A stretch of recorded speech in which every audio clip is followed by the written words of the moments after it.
Eli wasn't a soldier. He wasn't a hero. He was just a man, a human engineer who loved machines more than people. He worked quietly on the edge of the galaxy, on an alien space station called Valen 7. It was a joint project between humans and the Trell, an advanced but proud alien race. Eli fixed engines. He didn't fight wars. He wore no weapons, only a tool belt, and always had a smudge of grease on his cheek. Other humans on the station liked him. Even some Trell technicians respected him, but not everyone did. Trell soldiers, tall, cold, and silent, often watched Eli too closely. They didn't speak to him. They just stared. No one said anything about it. After all, this was a peace mission. No one wanted trouble. One day, Eli disappeared. At first, no one panicked. Maybe he went to the lower decks. Maybe he was working overtime. He often did. But when his small personal ship was still docked and his communicator left behind, people grew worried. 2 days later, they found his body. It was floating just outside the station, spinning slowly in space. His suit was torn, his face burned beyond recognition, and across his chest was a deep, strange mark burned into the fabric. A Trell symbol. Not a name, not a message, a warning. The peace station went silent. The Trell claimed they didn't know what happened. They said Eli had likely gone outside on his own. An accident, they said. No foul play. No proof. But humans knew. They knew this wasn't an accident. Eli didn't even like spacewalks. He feared them. He would never have gone out there without a reason. And the mark on his chest, it told a story the Trell were too proud to say out loud. Someone killed him, and they wanted Earth to know. The news reached Earth quickly. Governments denied comment. Officials told the media to remain calm. No threats were made.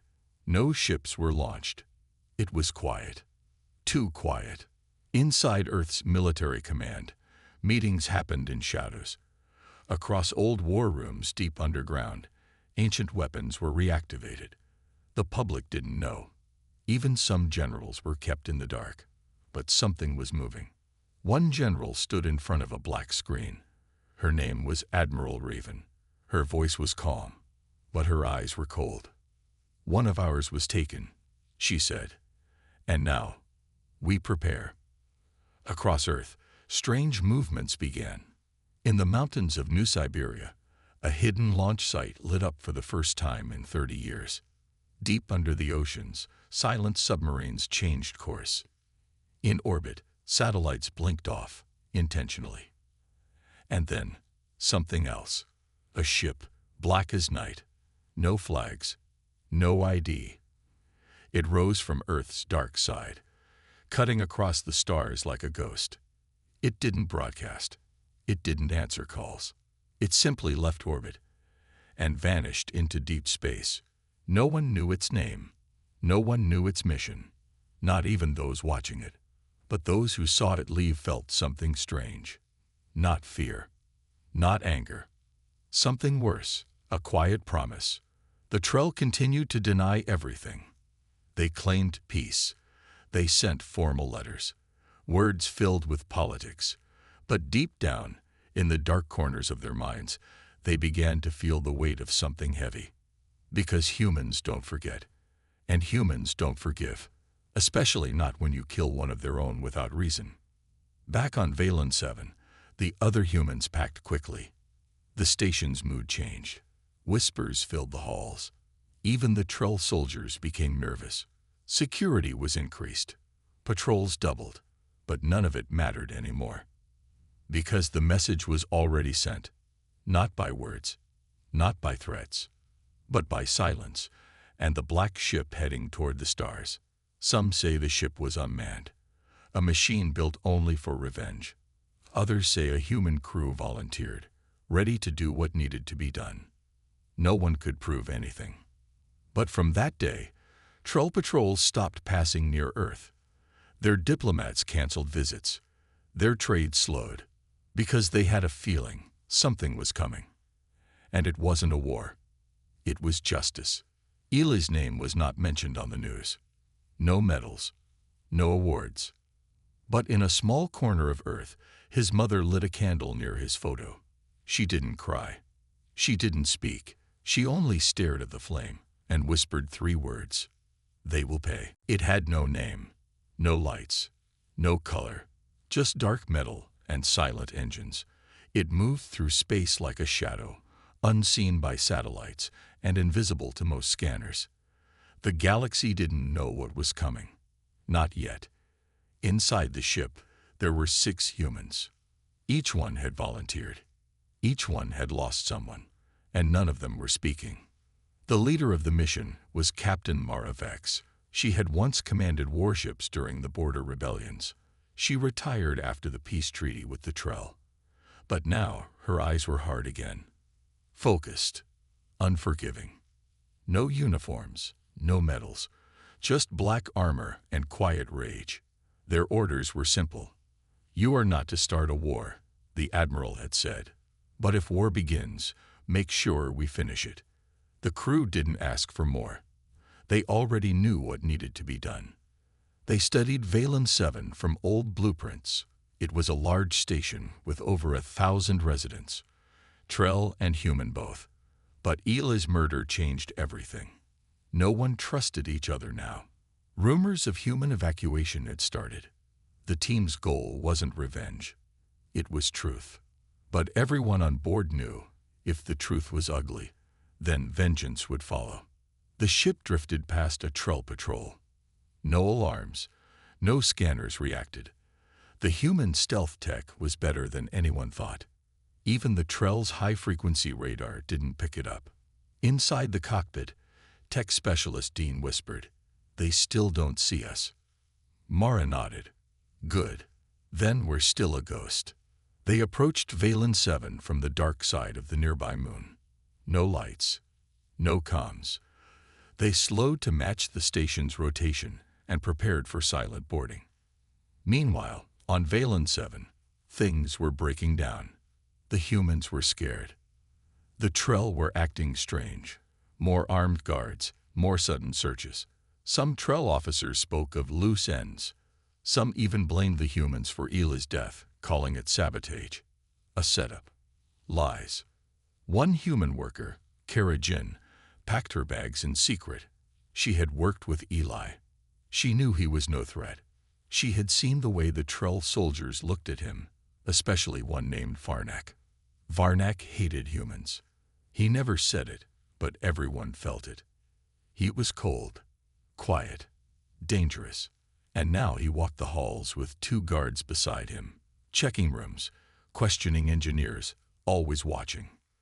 Kara whispered to her friend, "We need to leave." But there was no way off the station yet. The next shuttle wasn't for another day. The Trell claimed all others were delayed. Then the lights flickered. Just once. Just enough. Outside, the black ship had connected to the outer maintenance port, used only for repairs, a perfect blind spot. No alarms were triggered. Inside, Mara's team moved in silence. No words, just hand signals and calm breathing. They had 10 minutes before someone noticed power shifting.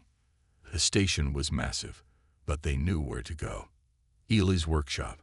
That's where it started. And maybe that's where they'd find answers. As they moved through the empty maintenance corridors, the ship above them detached and drifted away, set to orbit quietly until called. No one would see it again unless needed. Back on Earth, Admiral Raven received a quiet ping. A signal, simple and clear. "We're in." She didn't smile. She only stood and walked to a dark room full of officers. "It's begun," she said. They all fell silent. Back on Valen 7, Mara's team reached the lower deck without trouble. But that would change fast. At the same time, Kara and her friend moved quietly through the upper corridors, trying to reach the emergency pod hangar. The doors were locked. Kara heard boots. She pulled her friend into a vent shaft. Varnak walked past, his eyes sharp, his hands near his weapon. She held her breath. Then He stopped. He looked at the vent. Her heart stopped. Then he walked away. She waited 10 seconds, then 20. Then she moved again. Down below, Mara's team reached Eli's workshop, and it was destroyed. Burned walls. Tools missing. Data wiped. It didn't look like an accident. Dean whispered. They tried to erase him. Mara stared at the scorched bench. Then she knelt down and found something. A small hidden recorder, still intact, still blinking. She tapped it. It lit up. A video played. Eli, eyes wide, voice shaking. If you're seeing this, they'd found me. Varnak knows. He said humans don't belong here. He said peace is weakness. He's planning something. Static. Then darkness. The team froze. And then, alarms. They had been found. Mara stood, cold, focused. She looked at her team. No more ghosts, she said. We make them see us now. Alarms screamed across Valen 7. Red lights flashed in every corridor. Trell soldiers shouted orders in their strange, sharp language. The station, once peaceful, now felt like a trap. Captain Mara Vex and her team had no time. Split, she ordered. 3 on data, 3 on backup. We find Varnak. We get the full truth. Dean and 2 others went left, toward the old comm center. Mara and the rest headed for security archives. Every second mattered. Back in the control room, Varnak stood over the live feed. He watched the humans move through the station. Calm, professional, deadly. He wasn't surprised. He'd hoped they would come. These are not miners, said a young Trell officer beside him. No, Varnak replied coldly. They're Earth's message. And our reply. Varnak's eyes narrowed. We erase it. He turned and gave the order. Lock the station. Full lockdown. No escape. Hunt them. Kill them all. All across the station, doors slammed shut. Lights dimmed. Security drones activated. The hunt had begun. But the humans weren't easy prey. They had trained for missions far worse than this. Dean's team slipped through the old ventilation shafts. Dusty, narrow, but unguarded. They reached the comm center and hacked in within minutes. What are we looking for? Whispered Luca, her voice barely above a breath. Messages, Dean said. Anyone Eli contacted. Security logs. Hidden data. And they found something. A blocked message. Sent 3 days before Eli's death. To Earth. From Eli. Subject. They're planning something. Urgent. But the message never reached Earth. Someone blocked it, Dean said. From inside the station. She copied the logs. Every file. Every line of code. Then, heavy footsteps echoed outside. Trell guards. Move, Dean whispered. Now. They crawled back into the vents just as the door burst open. Meanwhile, Mara's team reached the security hub, a room filled with monitors, recordings, and defense controls. It was empty, abandoned too quickly. They swept the room. Mara tapped into the archive logs. Found it, she said. Footage from the night Eli died. The camera showed him walking alone through the engineering deck. Then, from the shadows, 3 Trell soldiers. One was Varnak. There were no words, just a sudden attack. They hit Eli, dragged him, injected something into his neck. Then the screen went black. Cut feed, Mara muttered. They turned off the cams. But it was enough. It was murder. Planned. Quiet. Hidden. She downloaded the footage. We show this to Earth. To the Council. To everyone. Then the door hissed open. 3 Trell guards stormed in. Lasers fired. Mara dove behind a console. Her team returned fire. Stun rounds, not kill shots. They were still trying to avoid war. But the Trell weren't. One soldier hit Nico in the side. He fell back, groaning. Mara fired twice. Quick, Clean. 2 Trell dropped. The third ran. Mara knelt by Nico. Stay with me. He nodded weakly. Still breathing. Still angry. She smiled grimly. Good. They moved again. In another part of the station, Kara Jin was hiding. She had seen the lockdown begin. She knew something big was happening. She didn't know who these black armored humans were, but she had a guess, and she wanted to help. She opened an old maintenance panel and sent out a private signal. It pinged through the emergency network. A message meant for Earth operatives. One word. Survivor. Back in the maintenance shafts, Dean's comm unit lit up. Got something, she said. Human. Alive. Sending a signal. Could be a trap, Luca said. Dean stared at the screen. Or it could be someone who knows everything. They turned back toward the signal source. In the Trull command center, Varnak watched the chaos spread. His guards were falling. Systems were failing. The humans were winning. He didn't look angry. He looked excited. Let's show them what fear really is, he said. He tapped into the station controls and released Prototype 12, an experimental drone. Not for defense, not for surveillance. It was built for war. One of Earth's own designs, stolen years ago and twisted by the Trell. Sharp, fast, ruthless. Send it after them, he ordered. Let them face their own nightmare. Back in the dark halls of the station, Mara's team was moving toward the meeting point with Dean's group. Suddenly, the lights flickered. A low hum filled the air. Nico whispered, "What's that sound?" Then they heard it. Metal claws scraping. A red light glowing in the dark. And something fast, very fast, heading straight for them. Mara turned and shouted, "Move E!" The team scattered. The drone attacked, silent and deadly. Mara fired, but the bullets bounced off. Nico fired a stun round. It did nothing. "This isn't Trell tech," Mara muttered. "This is ours." The drone was getting closer. Its metal claws tapped across the metal floor. Its red sensor eye glowed in the dark. The sound of spinning blades and humming energy filled the hallway. Kara Jin stepped back, her face pale. "You brought it here," she whispered. Luca raised her weapon. "Run now. Talk later." Dean grabbed Kara's arm. "Move." They ducked into the old engineering tunnels, zigzagging through steam vents and storage crates. The drone fired. Sparks rained down, but it missed. They ran deeper, past forgotten tools and broken machines. Finally, they reached a sealed door. Kara punched a code into a hidden panel. The door slid open.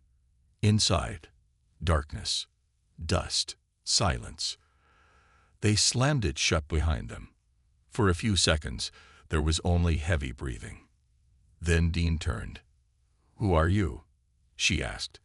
"And what did Eli find?" Kara swallowed. "My name is Kara Jin. Earth sent me here 3 years ago. I worked with Eli. Secretly. We were watching the Trell." "Why?" Luca asked. "Because this station." She looked around. "It's not just a mining base. It's a lab." Dean narrowed her eyes. "A lab for what?" Kara turned to a locked container in the corner. She opened it. Inside, data drives. Old, labeled in Trell and Earth code. "Eli found something months ago," Kara said. "He found proof that the Trell have been using human DNA in their research." Dean's eyes went wide. "That's illegal. That's a war crime," Kara finished. She plugged one drive into a small tablet. A video loaded. Inside the video, a lab, a Trell scientist, a human child, hooked to wires, monitored, injected, crying. Luca looked away. "That's sick." Kara nodded slowly. "Eli tried to send this to Earth. He told me he was scared. Then, the next day, he vanished." Dean clenched her jaw. "And the Trell lied. Said it was an accident." "No one believed it," Kara said. "But there was no proof. Until now. Meanwhile, Mara Vex's team was still running. The stolen Earth drone was hunting them. It moved through the halls like a ghost. Quiet, deadly, unstoppable. Mara led her team into the storage deck. They needed time. They needed a plan. Nico groaned as he limped behind them, wounded from the earlier fight. "It's following our signals," he said. "Tracks heat, sound, energy. Then we fight cold," Mara said. She switched off her comm, told the others to do the same. They crouched low behind crates, hiding in total silence. The drone passed by, scanning. It hesitated, then moved on. Mara exhaled slowly. They needed to regroup with Dean's team, and fast. Back in the hidden room, Dean sent the recovered files to Earth Command through a secure emergency relay. Then she turned to Kara. "Come with us. We're not leaving you behind."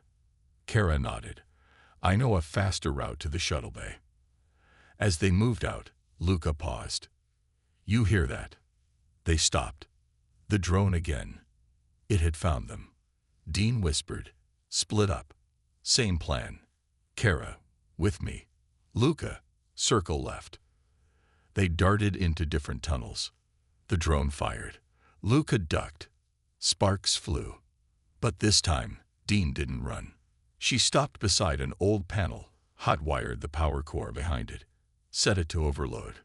Then she ran. The drone chased. It turned the corner, and the core exploded. Boom! The fireball blasted through the tunnel. The drone was thrown back, its body smoking and broken. Dean looked at the wreck. Let Earth clean up its own monsters. Finally, both teams met in the shuttle bay. Mara hugged Dean. "You're late." Got held up. Dean smirked. "Brought a guest." Kara stepped forward. "I have the truth, and it's ugly." They loaded the data. The shuttle powered up. But before they could take off, the station shook. An emergency alert blared through the walls. "Core stability failure. System overload in 20 minutes." Mara's eyes went cold. "They're going to erase the station. Wipe everything." Kara's voice shook. "It's Varnak. He'd rather destroy the lab than let Earth see it." Mara stared out the window at the blackness of space. "No, we're taking the truth home." The human shuttle blasted out of the mining station's docking bay, pushing through space like a bullet.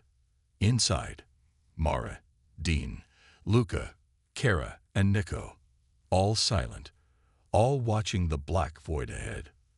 Then they saw them. 3 Trell warships. Huge, silent, blocking their path like giants standing over a narrow bridge.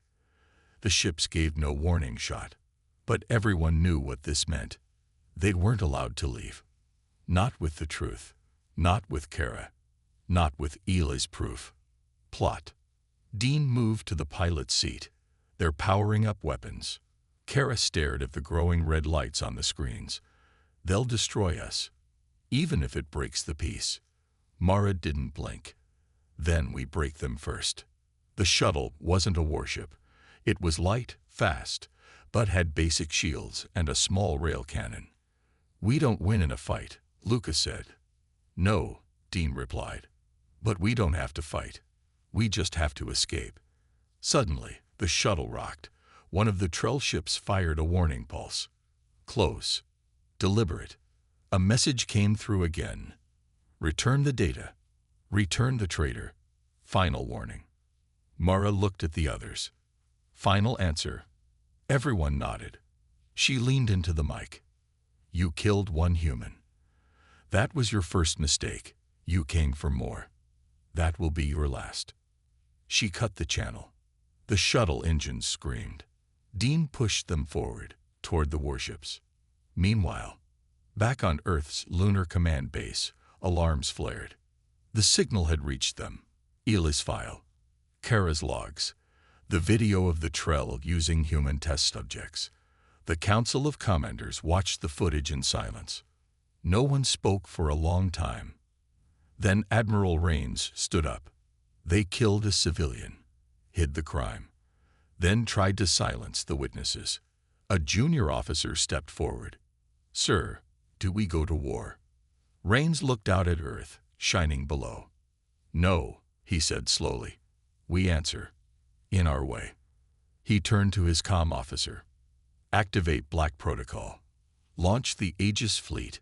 No more warnings." Back near the Trell blockade, Dean shouted, "They're locking missiles." "I see it," Mara yelled, gripping the rail cannon controls. "Time to play chicken." She fired. The rail cannon cracked through space, slamming into one Trell ship's shield. A flash of light exploded. It didn't break the shield, but it got their attention. The Trell fired back. An energy bolt scraped the shuttle's wing, making the ship spin wildly. Luca grabbed onto a side rail. "We're gonna die." "Not yet." Dean pulled the shuttle into a sharp dive, flying under the nearest warship.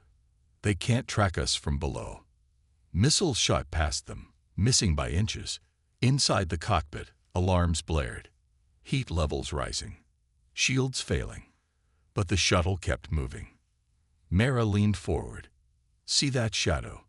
Up ahead. Something massive. A deep black outline against the stars." At first, they thought it was a planet. Then it moved. Slow, silent, like a ghost. Kara gasped. "That's not Trell." The new ship appeared behind the Trell warships. Then it powered up and fired. A single beam of blue light sliced through the closest Trell vessel. The ship broke apart, splitting like paper. Luca's mouth dropped open. "What ship is that?" Mara's face turned pale. "That's not ours. That's Earth's Black Fleet." Cliffhanger ending. 3 more Earth warships appeared, long, sleek, deadly. They didn't send warnings. They didn't wait. They opened fire. The Trell ships tried to respond, but it was too late. The humans didn't come to talk. They came to end it. Dean whispered. They got Ely's message. Kara held tight to the chair. "And now, the galaxy will know what happens when you kill one human." The stars lit up with fire. The Trell, once proud rulers of 6 systems, were now running. Running from humans, not diplomats, not scientists, but Earth's secret warships, black, silent, and deadly. They didn't broadcast signals. They didn't respond to hails. They only spoke one language now: revenge, plot. The shuttle drifted safely behind the chaos. Mara, Dean, Luca, Kara, and Nico watched from the cockpit, silent. One Trell warship tried to escape, but a Black Earth frigate swooped in, cutting it in half with a precision rail strike.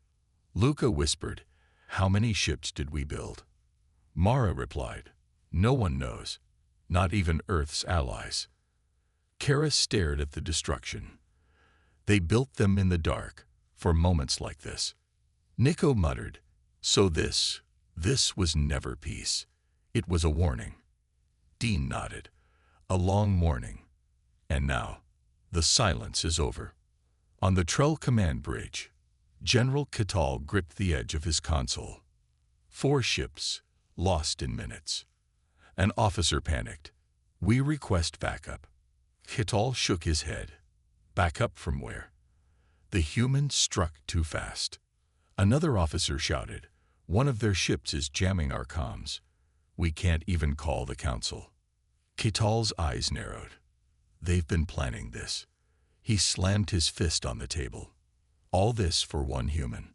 But even he knew it wasn't just about Ely. It was about the lie. The experiments. The betrayal of peace. And Earth had chosen this moment to stop being silent. Back on Earth's moon base, Admiral Rains watched the live feed. Trell ships exploding. Human warships moving like hunters. He turned to the gathered council. No more diplomacy. No more negotiations. The galaxy must understand what happens when you murder our people. A counselor asked, "And if the other alien powers join the Trell?" Rains didn't hesitate. "We have more fleets, And we haven't even brought Aegis Prime online yet. On the shuttle, alarms flickered as the shuttle approached Earth's extraction zone. Dean, incoming message. From the flagship. Mara, put it through. The voice was deep, calm, human. This is Commander Vale of the ISS Revenant. We have received your data. Witnesses confirmed. Package secured. Stand by. You're coming home. Everyone breathed out for the first time in hours. Kara whispered, he didn't die for nothing. Mara turned toward her. No. Eel's death lit a fire.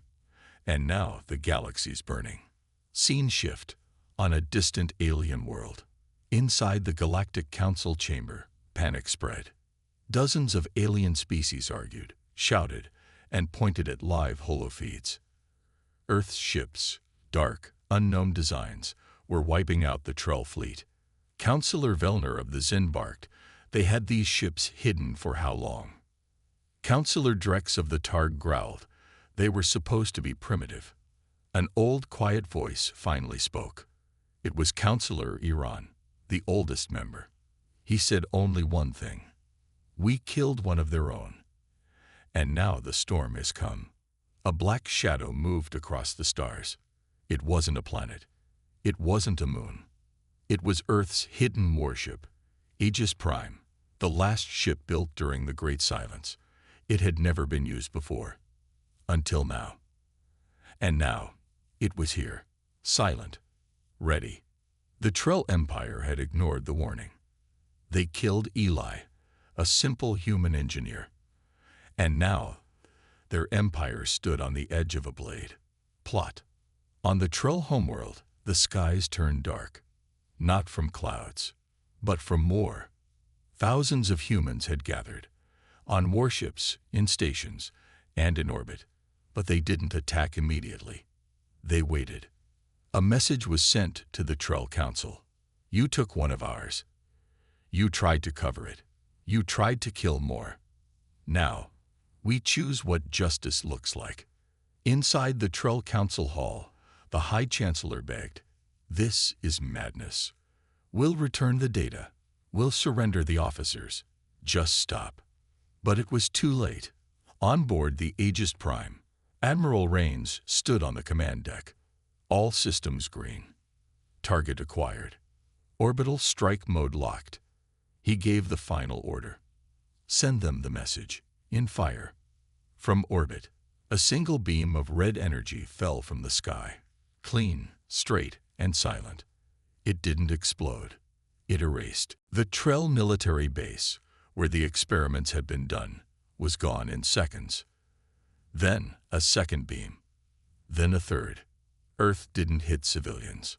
They hit only the centers of power. The weapons labs. The prisons. The secret vaults.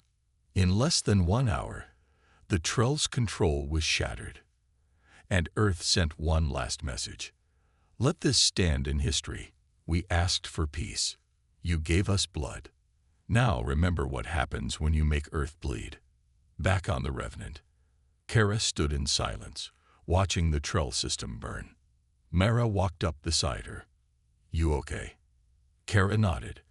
I didn't know we had this kind of power. Mara replied, we didn't want to use it, but they left us no choice. Kara whispered, and Eli, he started all this. One man. Mara looked out the window. Yeah, one man. And now the galaxy knows. Every human life matters. In the Galactic Council, no one spoke. The images played over and over. Trell warships destroyed. The homeworld burning. Earth's black fleet standing undefeated. Councillor Iran finally broke the silence. From now on, no one touches a human. Ever again. The others nodded. In fear, in silence, in respect. Final scene. On Earth, a memorial was built for Eli. A statue stood tall. An engineer, not a soldier, holding a tool, not a weapon. Underneath, it read, he was one of us. That was enough. People came from all over Earth, from Mars, from Europa, from distant colonies, not to mourn, but to remember and to promise never again.